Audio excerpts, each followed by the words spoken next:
Hare Krishna, Krishna Krishna, Hare Hare, Hare Rama, Rama Rama, Hare Hare. Hare Krishna. ISKCON girls forum east of Kailash के YouTube channel पर आप सभी दर्शकों का स्वागत है। आज हमारे साथ हैं हरग्रेस श्रुति माता जी, और श्रुति माता जी हमें बताएंगी फॉरगिवनेस के बारे में। श्रुति माता जी से मैं रिक्वेस्ट करूंगी कि वो हमें फॉरगिवनेस के बारे में बताएं। हरे कृष्णा। तो आज का हमारा टॉपिक होगा फॉरगिवनेस, यानी क्षमा करना। जनरली सभी लोगों को लगता है कि फॉरगिवनेस एक वीकनेस है, जबकि रियलिटी ये है कि यही हमारी एक्चुअल स्ट्रेंथ है।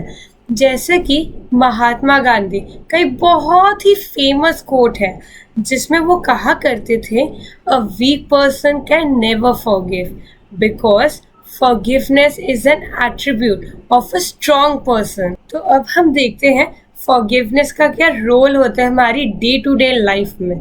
सबसे पहले हम आते हैं फैमिली लाइफ में। फैमिली लाइफ में पेरेंट्स होते हैं और बच्चे होते हैं। तो पेरेंट्स जो होते हैं वो बच्चों को बहुत कुछ सिखाते हैं, मॉरल वैल्यूज़ देते हैं, बट बच्चे जो होते हैं वो उनकी बात कभी कभी नहीं मानते हैं, मिसबिहेव कर देते हैं। बट पेरेंट्स इतने फॉरगिविंग होते हैं, वो कभी भी, कोई भी पेरेंट ऐसा नहीं होता जो ऐसा बोले बच्चे को कि तुम बिल्कुल निकम्मे हो, तुम बाहर निकल जाओ घर से। तो ऐसा कोई भी पेरेंट नहीं करता है। तो और दूसरा हम देख सकते हैं हस्बैंड वाइफ रिलेशनशिप। तो हस्बैंड और वाइफ जो होते हैं वो म्यूचुअली एक दूसरे को फॉरगिव करते हैं, तभी वो रिलेशनशिप आगे बढ़ पाता है। बट अगर वो उसको नहीं माफ़ कर पाते, फॉरगिव नहीं कर पाते, तो ये मेन रीज़न है रिलेशनशिप ब्रेक होने का। हमें एक बात ज़रूर याद रखनी चाहिए कि creation of a relationship is easy and destruction of a relationship is very very easy. Practically कुछ भी नहीं करना पड़ता, बट उसे मेंटेन रखना through up and downs of life, through peaks and valleys of life, उसके लिए हमें लॉट ऑफ सब्सटेंस चाहिए होता है ऑफ फॉरगिवनेस। हमें अपने आप सब से क्वेश्चन पूछना चाहिए, what we will get if we do not forgive and what all we can get if we do forgive. अब हम देखते हैं application of forgiveness in a day to day life. इसको हम समझ सकते हैं 2 स्टेप्स के थ्रू। स्टेप नंबर 1, ये समझना टू एयर इज ह्यूमन। गलतियाँ सभी करते हैं, मैं गलतियाँ करती हूँ, आप भी गलतियाँ करते होंगे, कोई भी संसार में परफेक्ट नहीं है। बट अगर हम लेके बैठ जाएंगे कि इसने मेरे साथ ऐसा कैसे गलत कर दिया, अब मैं भी इससे बदला लूँगा, तो ये वैसे ही है जैसे हमने जलते हुए कोयले को अपने हाथों में पकड़ा हुआ है, जो हमारे खुद के लिए बहुत ही डेंजरस है। इसी के साथ मैं आपको एक एग्जाम्पल शेयर करना चाहूँगी, जो कि हमारे पुराणों में दी हुई है। पुराणों में सबसे ज़्यादा फेमस है महाभारत। तो महाभारत में एक स्टोरी आती है, जिसमें जब महाभारत का पूरा युद्ध हो चुका था, तो अश्वत्थामा जो थे, उनके अभी भी हृदय के अंदर ज्वालामुखी थी रिवेंज की। तो उन्होंने सोचा कि मैं पांडव को आमने सामने तो नहीं मार पाऊंगा, तो मैं उन्हें रातों रात ही सोते सोते ही उन्हें मार डालता हूँ। तो उन्होंने वो रात को गए और उन्होंने 5 व्यक्तियों का वध कर दिया सोते सोते। तो जब सुबह हुई तो उन्हें पता चला कि उन्होंने जिन 5 व्यक्तियों का वध किया था वो पांडव नहीं थे, वो 5 पांडवों के पुत्र थे।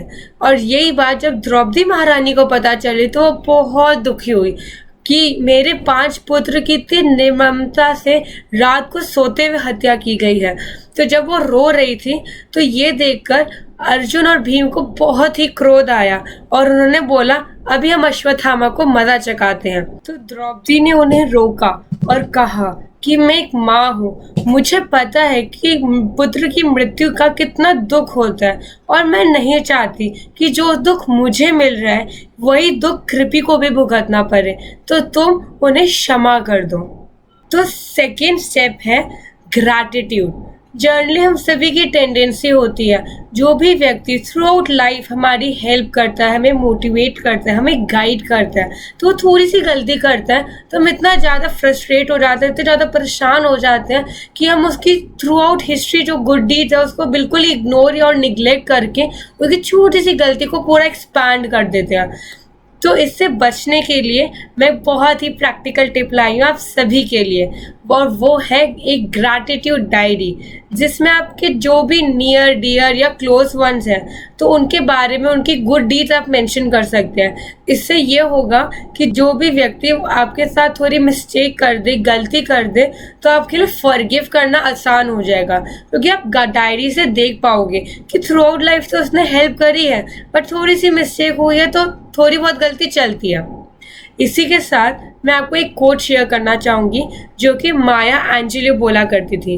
उन्होंने कहा है, it's the greatest gift that you can give to yourself. Forgive everybody.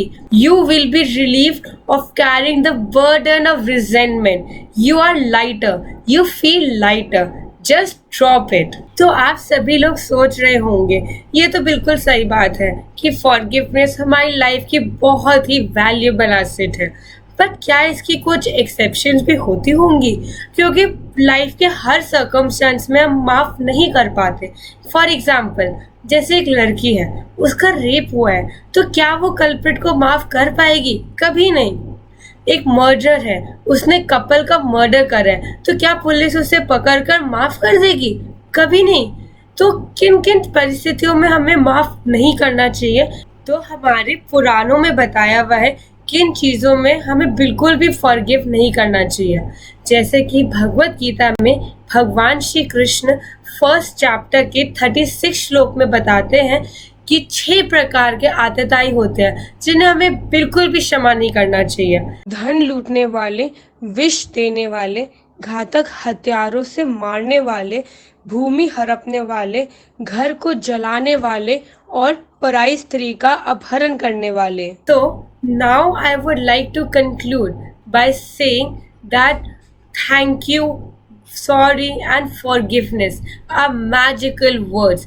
If they are spoken from heart, they can transform millions of lives.